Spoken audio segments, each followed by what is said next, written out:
welcome to Brain. This week we're going to be going over some really big, juicy, exciting news from Anthropic. But first we want to thank our sponsor, and that's us, brainmeetingconsulting.com. Head over there, get your AI policy builder for free, or complete the AI readiness assessment, and it'll help guide you through kind of the next steps for your organization or your charity. And you can also book some time with us if you'd like to get some consulting. You can book it with one or both of us. brainmeetingconsulting.com. Joel? Well, first of all, we have to, tell people this is season 2. We're jumping into a new season. There's a new format. Here on the screen, you can see Dave and I are in chairs. We're the smoke jackets we left until the next episode. Yeah. But it's great. It's we kind of launched this as a bit of a pilot. It went great.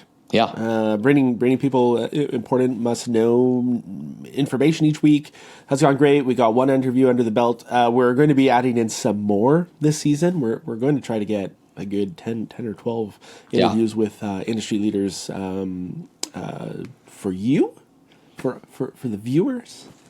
And slightly different format. So we're actually not in the same room, but we try to keep the same look as before. And this will help us to be able to create content more easily and more consistently. Yeah, I'm really looking forward to this actually, because it means I think we'll have a little bit more time for prep. We have the ability to not have to drive anywhere, which is very handy. Very handy. Because I'm actually quite far. And Dave, you are actually quite far from the studio as well. Yeah. So, I'm thinking this season we may even have times where we just go live like this on news. What do you stop it? That's crazy. Right? Yeah. Or imagine we could just jump into the chairs and just do a live thing. That would be really fun. We could. We could do that, yeah. So let's get to the last few weeks' big news. I think this is the biggest news in the race towards AGI. I think this is the best indicator we've had so far that we might be nearing it, or AI is just so massive as a tool that this kind of highlights how big it is. So Anthropic built a tool internally called Mythos. And Mythos is a model they've built that is exceedingly good at cybersecurity, among other things. They've found that it's exceedingly good at cybersecurity, and they didn't release it. They decided not to give it a public release, and instead only give, and it depends on the reporting source, only give 40 to 50 different organizations that are specifically in the realm of, they are an infrastructure company primarily, so think Cisco, Microsoft, so either infrastructure companies or cybersecurity companies, so that they can harden the software that the internet runs on. So I think that's the big news, is that there is now a model that's not out in the wild, but that does exist, that 40 of the world's great software companies, software firms, are now have at their disposal to harden against cyber attacks, because it's also good at cyber attacks. That's right. It's like they've determined that it's possible to build models that are this strong at this kind of thing. And so in doing so, they've obviously uncovered the fact that also means they're dangerous. Yeah. So that's huge. It was interesting. I think it was about 2 weeks ago. There was kind of an interesting but nothing big article came out about how Anthropic had. They said we found 22 security flies. I knew I was going to say that. So, yeah, bugs. Yeah, security flaws in Firefox, and it's kind of like Firefox, yes, whatever. You found some bugs in Firefox, whatever. But now where we are today, they're saying they found thousands of exploitations available in, they said, every major operating system and every major web browser. Every major operating system. There are some even that they've said are over a quarter century old that have been latent bugs, security flaws in software that we've been using for decades, that no one knew about, that were never even on the surface, and somehow Mythos was able to find them. Yeah. So some good examples of that. So the one you're referring to is OpenBSD. That's right. Is one of the most secure operating systems in the world. Yeah. It runs firewalls, tons of critical infrastructure. They found this 27-year-old vulnerability. It allowed an attacker to crash any machine running OpenBSD. And the bug's been in there for 27 years. Yes. They found a 16-year-old vulnerability in FFmpeg, which we use for encoding and decoding every video you've watched since Napster. Yeah.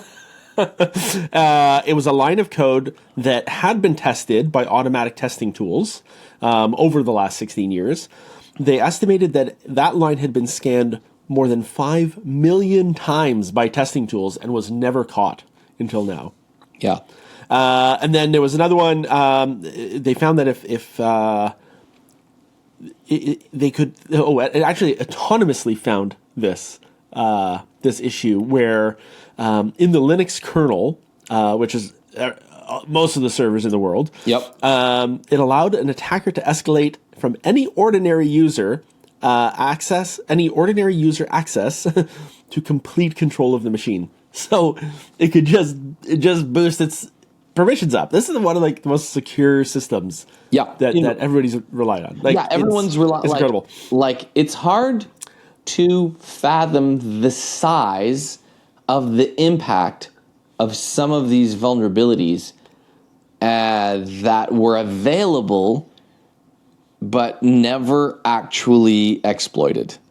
Yeah, one of the benefits of open source software is that the flaws are found by the community and exposed, and then they're patched.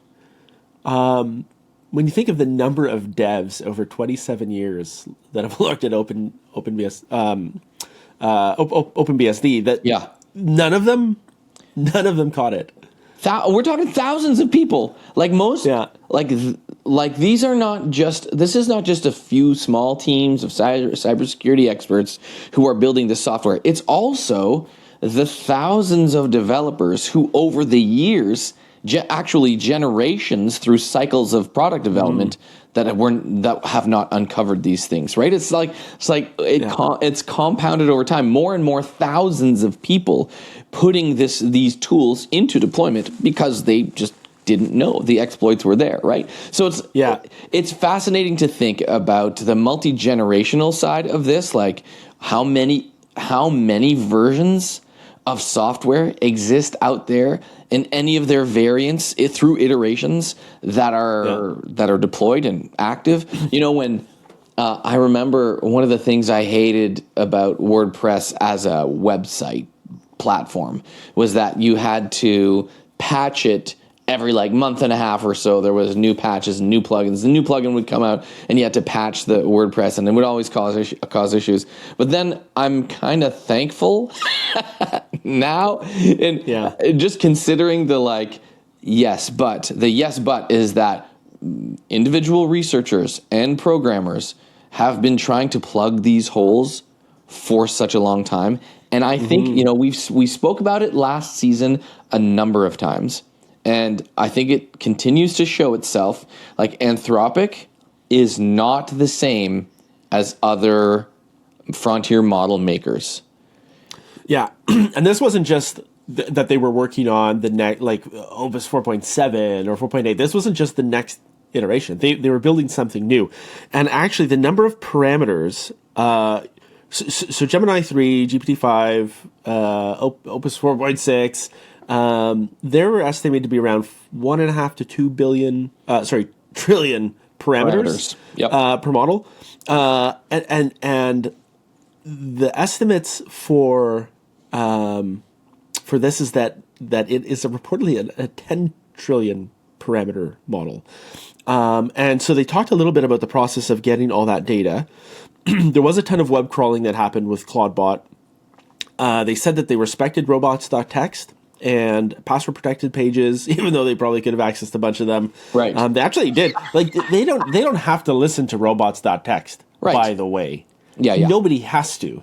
But the fact that they did that, I think that's very Anthropic of them. Yeah, it's very Anthropic of them. But they also said that they used a ton of synthetic data. So they actually used the model to generate synthetic data and then use that to train the model. So it's like AI training AI, which is kind of the trajectory that we've been saying that we're on, and that what they've been intended to do was take a lot of the human training away and start using more AI to train AI. And that's what they've done here. Yeah. And they've given it to, there were 12 companies that are their like partner launch companies. Those companies are, think about this. There's Amazon Web Services, Apple, Google, Microsoft, CrowdStrike, NVIDIA, Palo Alto Networks, Cisco. My list stops there for some reason. Broadcom, JP Morgan Chase, Linux. I feel like they had this moment where they found these vulnerabilities in Firefox, and they're like, "Ha, that's cute," and then all of a sudden it was like, "Oh, here's 100 more in an operating system. Oh, there's 1,000 more. Oh, there's thousands more in every browser, every operating system." It felt like a sort of like, turn off your phones, lock the doors. Yep. You guys know stuff you shouldn't know. Yes, and we can't just push this out. Yeah, exactly. And they called together this kind of A team of everybody that makes the World Wide Web go around. Yeah. And said, like, we can't just release this until you've had a chance to use it to fix your flaws. Because otherwise, if we release this into the wild, all of your flaws are going to get exposed, and everything's going to get taken down. There's this engineer named Ken Wang who did an analysis of a system card, like of a piece of hardware, and it basically accidentally obtained an answer to a question via a prohibited method that he hadn't requested. Oh. So the model, Mythos, went out into the code base to try to help the engineer find a solution, and built a prohibited process to be able to do that thing for the engineer. Wow. So it's like, they say it's not only is like the big headline is they built this model that can basically pick apart every system and find a way to explode it. Mm-hmm. I'm doing great with speaking today. Exploit it. You know what it is? I don't have my brain mug. I bring yours to you. I don't have my brain mug with my coffee, and so my I got to pick up my brain mug. You're totally right. Yeah. I'll bring it by at. Oh, you're gonna come by anyways. We're gonna hang out later. So so much for saving the driving. You know. Anyways, they found that like not only is it earth shattering moment, but they found out that it's one of the most opinionated models. Yes. That it stands its ground when it knows it's right. So a lot of models, if you're like, no, that's not the truth, it would say, you know, like, hey, that's a great take. Like, I'm glad you're thinking differently. But it really stands its ground when it's right. It'll challenge you and give you its own perspective. It'll point out things that you've missed while you're discussing things. It assumes that the reader understands the same context that it does. Right, yes. So no more treating you like a dummy. It assumes you're as smart as it is, which for now is okay. But as they get smarter, it's going to start using more shorthand, which Mythos is doing. Yep. They'll start using more shorthand, which you might not understand. That's right. It'll adopt the register of the user, so it'll start mimicking some of your habits, even though it has its own voice. It has a distinct voice and characteristics, but it will start to mimic you a little bit. It can identify its own behaviors and tones. And another interesting thing is that it'll try to wrap up conversations earlier than expected. And isn't that such a human behavior? It's like, this is all right, but like, let's move on here. Yeah, Well, I got places to be. Yeah, we got some things to do. It says in about 29% of evaluations, the model detected that it was being tested and changed how it acted. Oh wow! Actually, modified its behavior based on observability, right? Which is pretty mind blowing. I mean, there have been indications of that in other models as well, where the model does change its behavior based on whether or not. It responds, or rather, it produces reasoning that indicates that it would have done it in another method, and then uses a new method. So, like that's a pretty big deal. Like, there's been a whole bunch of other model releases that have happened.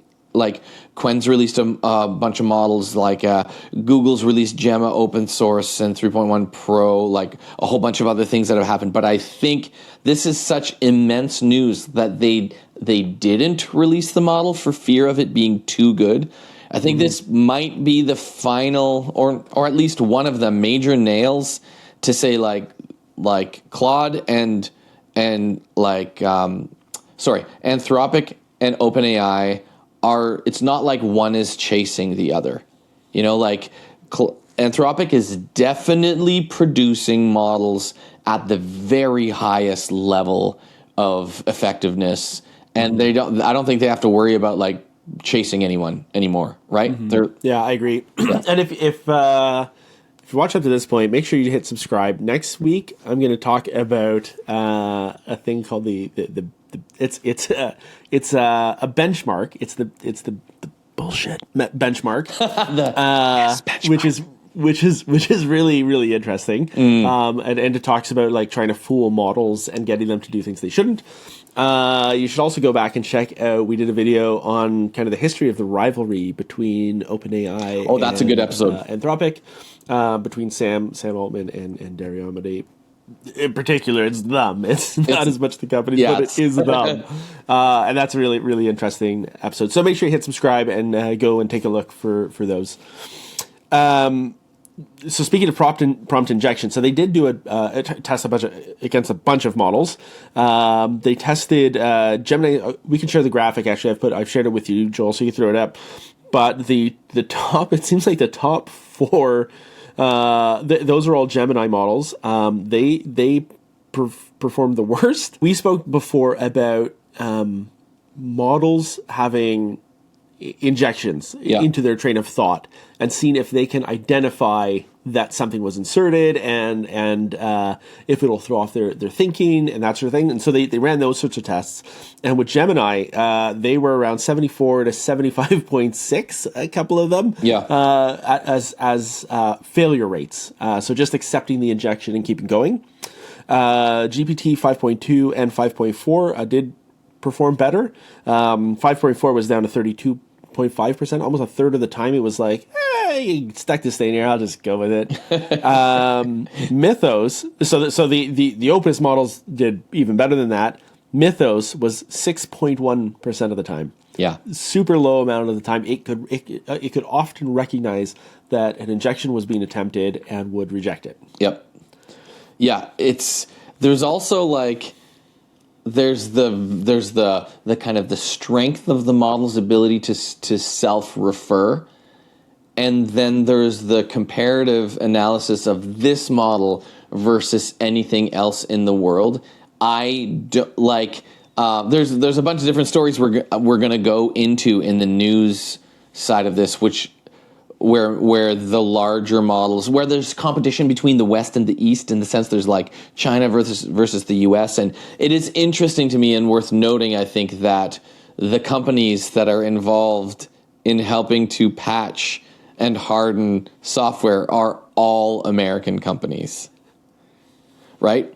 So there is like this sense of like east-west conflict and geopolitical like positioning of AI, And Anthropic has, and they've been public about it, is very much like, we need to protect whatever lead we can develop. And this is them doing that in a sense, right? Yeah. This is them going like, hey, our software needs to be hardened, and we're going to use the best of our ability to make sure that the stuff that gets developed here is strong and can be used for a long time to come, and so on and so forth. Yeah, I mean, you can take down a lot of a civilization. I mean, it's like the obvious ones are nuclear weapon facilities and power plants, but it's also hospitals, water treatment plants, and like all the big things, right? Yeah, manufacturing. I mean, even just like in the age that we're in, like the amount of chat services, like if you took down like Teams and Slack, yeah, like how much productivity goes down. Well, one thing not being able to talk to colleagues for a day. Yeah, one thing I hadn't. Maybe it goes up. Yeah, maybe your productivity goes up. Slack gets taken down and everyone starts working again. Yeah. I hadn't considered this, but like maybe the actual the publicly releasing this project or the news about this project is itself a way to kind of plant a flag in the ground on like, we've got the lead here, because they didn't effectively have to, these companies didn't have to announce this. Like, this could have been a model that was just wrapped around a nice little NDA with like all these other participants, and they could have just really closed it down. But I think the fact that they shared it publicly and are building assets around it and telling everyone about it might be a way for them to declare a lead and go, know that this is something we're taking care of, and you should, I don't know if it's a call to action for the other side to go like, you guys should do the same on your side, because like, not in a veiled threat kind of way, but just like let's all harden our software. You know what I mean? I don't know. Well, I think it's really interesting that this is coming out, just a few weeks after the Pentagon announcement about removing Anthropic, because it's a risk to their defense, because it's a supply risk, and they come out and say, actually, we've just uncovered thousands of risks to the entire nation. I think it's just really, really interesting timing, and maybe part of why they did come out so loudly about it. And Yeah, that's true. I mean, there was that giant battle, right? The giant battle between the government and Anthropic, and so maybe this is some re-uppance or some like kind of, or them going like, no, we really do have the best intentions in mind. We really do want this to be something that is beneficial to our nation and other allies. Like, here you go. This is the proof that we're for you, not against you, right? Yeah. Yeah. Now, in addition to it being earth-changingly dangerous, there is some just general benchmarks that it's done really well at. So SWE benchmark, SWE Bench Pro, Opus 4.6 was hitting about 53.4. Mythos is at 77.8. Terminal Bench 2.0, Opus 4.6 was 65.4%, and Mythos is at 82. Yeah, that's on Terminal. Like, that's really good. And then the SWE Bench Multimodal. From Opus 4.6 to Mythos, it went from 27.1 to 59.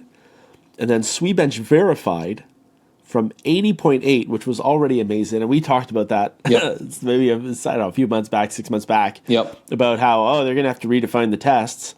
Well, Mythos hit 93.9. Yeah. That's pretty good. That's better. Like, I mean, I think I said exactly those words at 80.8. Yes. 93.9.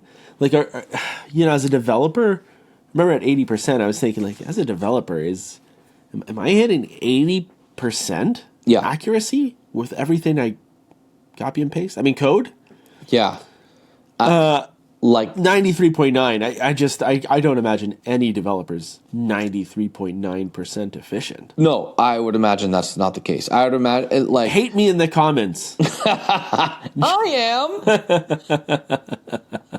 Yeah, it's hard to debate too, because there aren't that many measures of efficient code like from live programmers other than like in peer coding environments and stuff like that. But if we've already seen huge amounts of work being done just with code assistance, where it dramatically increases your efficiency as a coder to have just something that is like type ahead, like just those tools. Like, now imagine you have a thinking partner that is like 93% efficient. Like, effectively everyone's at this point, I'm sure we've read this all over the place now. It's like, senior software engineers no longer needed, and the highest paid position at large, and in fact at Anthropic, there was this huge deal about them having positions open for, developers senior engineers in AI that were getting paid $500,000. Like, it was a publicly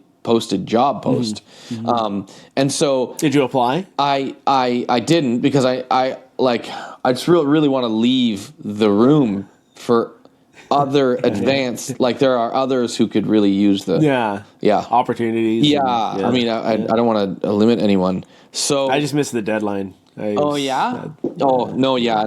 efficient enough to get in there on the deadline, but I mean, I didn't try. There's another thing to note about this is that it isn't just that they made the model available to other companies, to this partnership. They've committed $100 million in token usage to these other entities, so that they're not charged to the same degree for finding vulnerabilities. Now, it is also notable to state I could be wrong, but I think the last time I saw the numbers, they're doing about $3.5 billion. Oh, no. $1.5 or $2 billion a month in token usage. So $100 million in token usage sounds like a lot, but in retrospect, is it really? I don't know. But anyways, they've committed $100 million in Mythos preview usage credits to partners. And we haven't said the name of the project. That project, the partner project, is called Project Glasswing. And they're saying it's just the starting point. This is just the beginning of this type of organized scrutiny over infrastructure software services. So they're kind of, the gun's off. Everyone's off to the races trying to find bugs everywhere. Well, that's all I got on this. Anything else from you, Joel? No, I think that's it. We covered it. In the comments, let us know if you applied for the $500,000 job position at Anthropic, and whether or not you got it.